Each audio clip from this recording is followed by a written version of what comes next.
Hi friends, Bharat heavy electrical limited இந்த ஷேரோட current price வந்து ரூ. 387. இவங்களுக்கு வந்து 21,000 க்ரோஸ்க்கான நியூ ஆர்டர் கிடச்சிருக்கு. இவங்க வந்து power plant equipment manufacture and design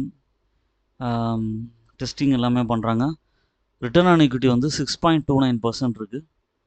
market capital வந்து 1,34,000 கோடி இருக்குது.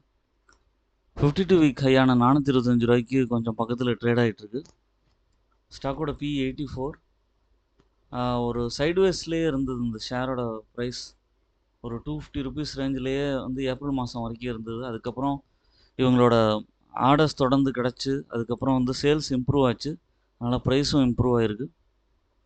ப்ளஸ் பாயிண்ட்டுன்னு பார்த்தீங்கன்னா good profit growth, 21% CAGR over last 5 years. Healthy dividend payout 31.3% maintain பண்ணுறாங்க. நெகட்டிவ் சைடுன்னு பார்த்தீங்கன்னா ப்ரொமோட்டர் ஹோல்டிங் வந்து லாஸ்ட் குவார்ட்டரில் 5% டிக்ரீஸ் ஆகிருக்கு. Low return on equity 3.22% over last 3 years. Other இன்கமில் 869 கோடி கிடைக்குது. குவார்ட்டர்லி ரிசல்ட்ஸில் சேல்ஸ் வந்து 8,200 கோடியிலேருந்து 12,000 கோடி பக்கம் இன்க்ரீஸ் ஆகிருக்கு. நெட் ப்ராஃபிட் வந்து 658 கோடியிலேருந்து 1,200 கோடி பக்கம் இன்க்ரீஸ் ஆகிருக்கு. இந்த ஷேரில் வந்து பார்த்திங்கன்னா நடுவில் சில சேல்ஸ் ப்ராஃபிட் ரொம்ப குறைஞ்சதுனால சில சமயம் நெகட்டிவ் ப்ராஃபிட்டும் வந்திருக்கு. பட் வந்து செக் பண்ணி பார்த்தீங்கன்னா ஜூன் 2024, அதுக்கப்புறம் செப்டம்பர் 2023, ஜூன் 2025 நெகட்டிவில் இருந்தது. அதுக்கப்புறம் பார்த்திங்கன்னா இம்ப்ரூவ் பண்ண ஆரம்பிச்சிட்டாங்க இவங்களுக்கு கிடைக்கிற ஆர்டர்ஸ் பொறுத்து. ப்ராஃபிட் அண்ட் லாஸ் ஸ்டேட்மெண்ட்டில் நெட் ப்ராஃபிட் வந்து 1,500 கோடி பக்கம் மெயின்டைன் ஆகுது.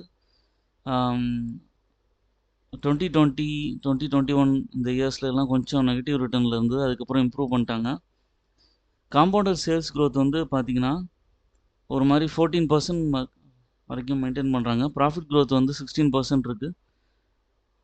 CAGR வந்து கொஞ்சம் இறங்கியிருக்கு. பட் ஆனால் இப்போ வந்து நல்ல இம்ப்ரூவ்மெண்ட்ஸ் கொடுக்க ஆரம்பிச்சிருக்காங்க. பேலன்ஸ் ஷீட் வந்து நல்லாவே மெயின்டைன் பண்ணுறாங்க.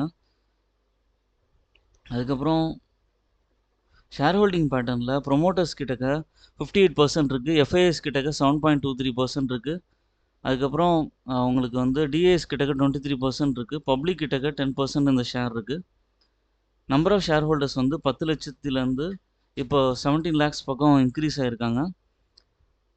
அது காரணம் இதோட ட்ரஸ்ட்டு தான். கொஞ்சம் அப்ஸ் அண்ட் டவுன்ஸ் இருந்திருக்கு நம்பர் ஆஃப் ஷேர் ஹோல்டர்ஸோட பர்சன்டேஜ். பட் வந்து ஃப்யூச்சரில் லாங் டேர்ம் பெர்ஸ்பெக்டிவில் யோசிக்கிறீங்கன்னா BHEL ஷேரை வந்து கன்சிடர் பண்ணலாம்.